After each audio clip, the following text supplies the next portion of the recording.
Buenas tardes. Continuamos con la clase. Bueno, vamos a hablar ahora de las propiedades periódicas. Las propiedades periódicas, como ustedes han analizado en su libro, en el texto que les envié, básicamente son propiedades que se van repitiendo periódicamente dentro de la tabla periódica. De todos esos elementos que están ahí tienen un comportamiento y esos comportamientos dependen de la cantidad de electrones que tenga.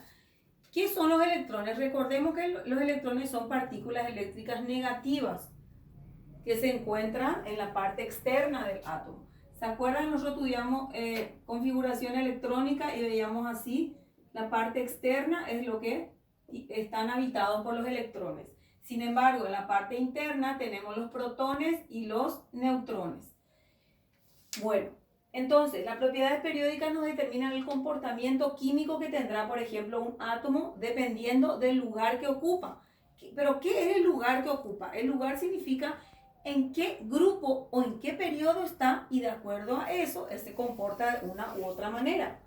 Acá tenemos, básicamente, de lo que ustedes estudiaron, tienen energía. Primero tienen, creo que el radio atómico, energía de ionización, afinidad electrónica. Luego tenemos la electronegatividad y creo que tienen también el radio iónico. Esas son las características o las propiedades que menciona nuestro texto. Básicamente entonces hablaremos primeramente del radio atómico. El radio atómico es la distancia entre dos núcleos.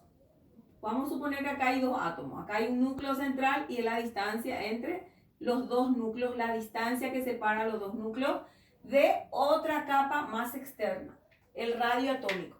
El radio atómico, ustedes se dan cuenta, acá tienen un gráfico. ¿Qué significa este gráfico? Que el radio atómico aumenta de derecha a izquierda, significa la flecha. Quiere decir que si el sodio y el cloro están acá, ¿cuál va a tener mayor radio atómico? El sodio. ¿Por qué? Porque es un elemento metálico, entonces tiene mayor cantidad de protones en su núcleo.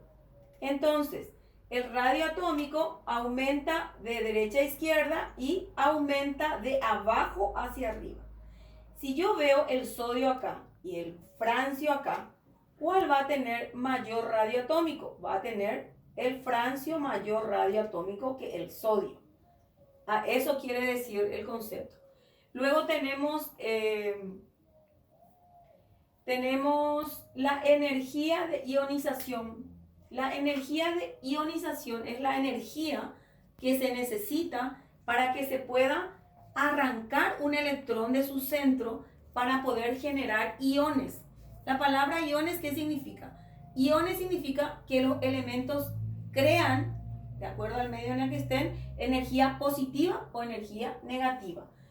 La energía de ionización, tienen acá el cuadro que les va a servir de mucho para hacer los ejercicios.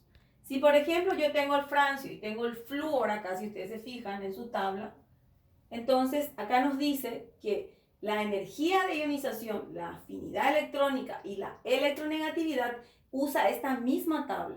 ¿Qué quiere decir eso? Que si yo tengo el francio y tengo el flúor, lo comparo, ¿cuál va a tener mayor electronegatividad? El flúor. ¿Por qué? Porque aumenta hacia la derecha. Si yo tuviera el francio acá y el sodio acá, ¿cuál sería más electronegativo? Sería más electronegativo el sodio. ¿Por qué? Porque me dicen las reglas que la energía de ionización, la afinidad electrónica y la electronegatividad aumentan de abajo hacia arriba. Quiere decir que el elemento que está más hacia arriba va a ser el elemento más electronegativo. Luego tenemos el potencial de ionización, que es la cantidad de energía que necesitamos para separar un electrón del lugar donde está. Imagínense un electrón que está acá. Esa energía que necesita ese electrón para poder extraer y sacarle de ahí se llama potencial de ionización. Generan carga eléctrica, por eso dice ionización. La electronegatividad. La electronegatividad, sin embargo, es la capacidad que tienen los átomos de atraer hacia sí los electrones. Por ejemplo, el elemento cloro. El elemento cloro está en el grupo 7 de la tabla periódica, aproximadamente acá.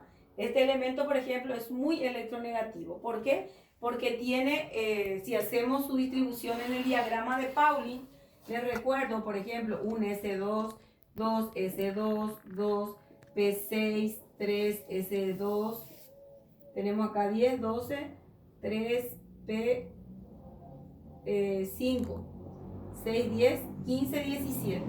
El cloro tiene 17 de número atómico, si ustedes se fijan en su tabla.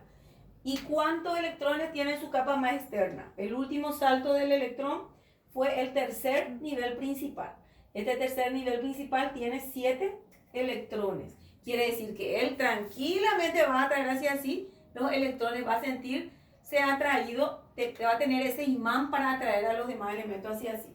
Esa es la electronegatividad. ¿Cuál es la regla que sigue la electronegatividad? Esta tabla, ¿verdad?